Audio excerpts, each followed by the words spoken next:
Kothagudem area కార్మికుల సమస్యల మీద చేపట్టిన దీక్షా కార్యక్రమంలో పాల్గొన్న భద్రాద్రి కొత్తగూడెం జిల్లా డీసీసీ అధ్యక్షురాలు తోటా దేవి ప్రసన్న మాట్లాడుతూ యాజమాన్యం తక్షణం కార్మికుల సమస్యలను పరిష్కరించాలని కాంగ్రెస్ పార్టీ ఎప్పుడు కార్మికుల పక్షాన పోరాడుతుందని అన్నారు. ఈ కార్యక్రమంలో భద్రాద్రి కొత్తగూడెం జిల్లా యూత్ కాంగ్రెస్ అధ్యక్షుడు చీకటి కార్తిక్ మరియు చింతలపూడి శేఖర్, మండా వీర హనుమంతరావు, తోటు పాల్, పురుషోత్తం, కళ్యాణ్ కాంగ్రెస్ నాయకులు పాల్గొన్నారు. పార్టీ అధికారంలోకి వచ్చిన తర్వాత సింగరేణికి సంబంధించి మరి కార్మికులు ఎవరైతే ఉన్నారో లాభాల బాటలో వాళ్ళకు కూడా 34% వాటా ఇవ్వడం జరిగింది. గత ప్రభుత్వము ఏదైతే సింగరేణిని సంస్థనే నాశనం చేసింది, ఎక్కడా కూడా వేలంపాటలో కూడా సింగరేణి యాజమాన్యాన్ని పిలవకుండా సొంత లాభం కోసం వాళ్ళ మనుషుల్ని కూడా పెట్టి పనిచేసినటువంటి పరిస్థితి మీ అందరికీ తెలిసింది. ఈరోజు ఎవరో ఎక్కువ తక్కువ మాట్లాడితే వాళ్ళకు సమాధానం చెప్పేది కూడా మీరే కావాలా. 10 సంవత్సరాలు సింగరేణిలో ఉన్నటువంటి లాభాలను సొంత ఖాతాలో వేసుకుంటే ఆ రోజు అడిగేటువంటి నాదుడు లేడు. ఈ రోజు మన ప్రభుత్వంలో మనం అన్ని సాధించుకుంటున్నాం, ఒక్కొక్కటిగా సాధించుకుంటున్నాం.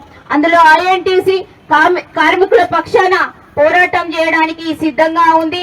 ఆ రోజు ఈ రోజు కార్మికుల పక్షానే పోరాటం చేయడానికి, సింగరేణిని కాపాడుకోవడంలో ఏకైక లక్ష్యంగా పనిచేస్తున్నటువంటి సంఘం ఏదైనా ఉంది అంటే అది ఐఎన్టీసీ.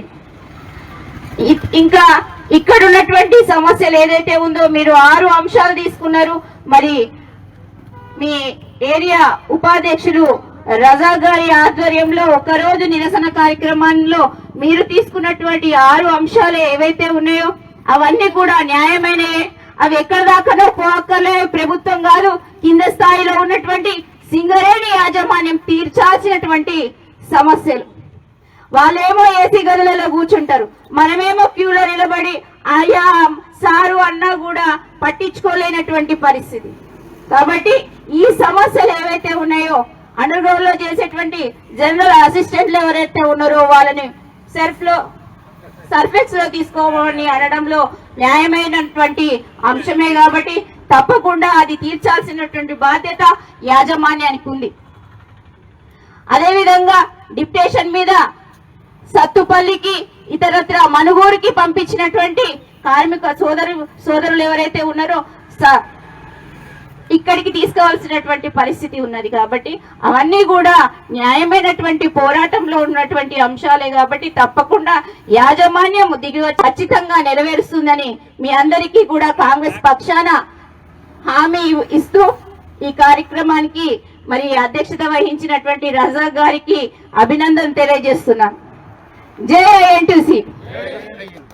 కాంగ్రెస్ పార్టీ అధికారంలోకి వచ్చిన తర్వాత